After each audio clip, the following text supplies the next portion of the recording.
Opa, bom dia, boa tarde, boa noite, não importa a hora que você está vendo esse vídeo. Eu sou o Delfos e estou muito feliz que você tenha se juntado a mim nesse propósito. Hoje nós vamos ler Marcos capítulo 8, a segunda multiplicação dos pães.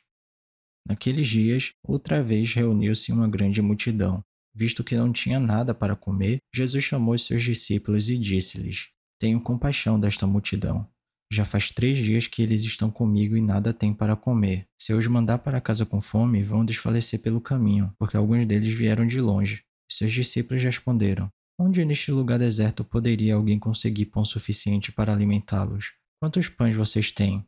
Perguntou Jesus. 7, responderam eles. Ele ordenou à multidão que se assentasse no chão. Depois de tomar os 7 pães e dar graças, partiu-os e os entregou aos seus discípulos para que os servissem à multidão. E eles o fizeram.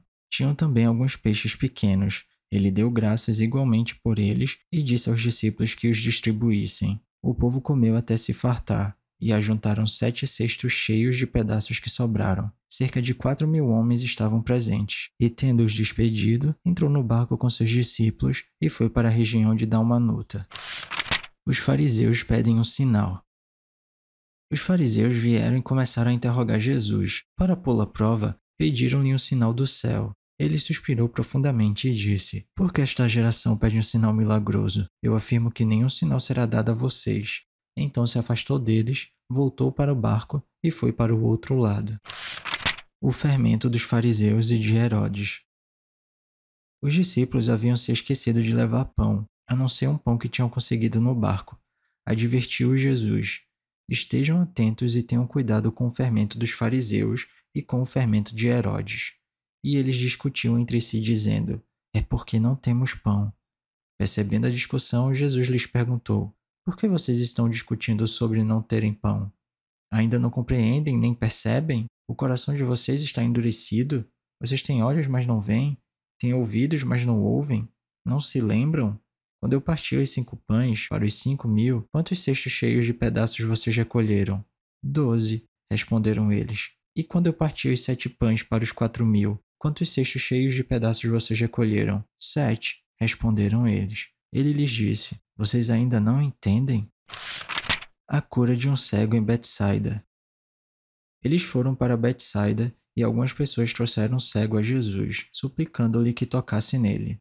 Ele tomou o cego pela mão e o levou para fora do povoado. Depois de cuspir nos olhos do homem e impor-lhe as mãos, Jesus perguntou: Você está vendo alguma coisa? Ele levantou os olhos e disse: Vejo pessoas. Elas parecem árvores andando. Mais uma vez, Jesus colocou as mãos sobre os olhos do homem. Então seus olhos foram abertos e sua vista lhe foi restaurada.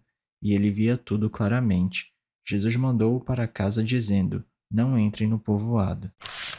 A confissão de Pedro. Jesus e seus discípulos dirigiam-se para os povoados nas proximidades de Cesareia de Filipe. No caminho, ele lhes perguntou: Quem o povo diz que eu sou? Eles responderam: Alguns dizem que é João Batista, outros Elias, e ainda outros um dos profetas. E vocês? Perguntou ele. Quem vocês dizem que eu sou? Pedro respondeu: Tu és o Cristo. Jesus os advertiu que não falassem a ninguém a seu respeito. Jesus prediz sua morte e ressurreição. Então ele começou a ensinar-lhes que era necessário que o Filho do Homem sofresse muitas coisas e fosse rejeitado pelos líderes religiosos, pelos chefes dos sacerdotes e pelos mestres da lei, fosse morto e 3 dias depois ressuscitasse. Ele falou claramente a esse respeito. Então Pedro, chamando-o à parte, começou a repreendê-lo.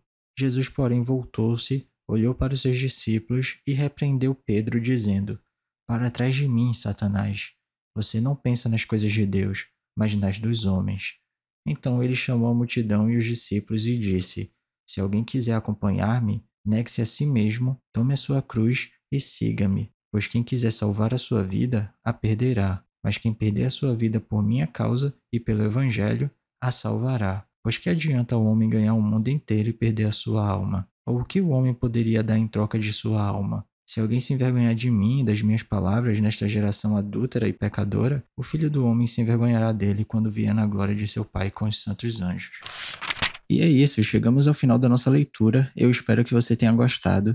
Se alguma coisa soar estranha ou diferente, eu te encorajo a dar uma pesquisada a respeito disso, porque apesar da Bíblia ser um livro muito atual, ela foi escrita numa época e numa cultura diferente da nossa. Então vale a pena dar uma pesquisada para entender melhor os contextos históricos e culturais. Ah, e esse vídeo aqui não é para substituir o devocional não, tá? É só um plus, é só um bônus, é só um incentivo.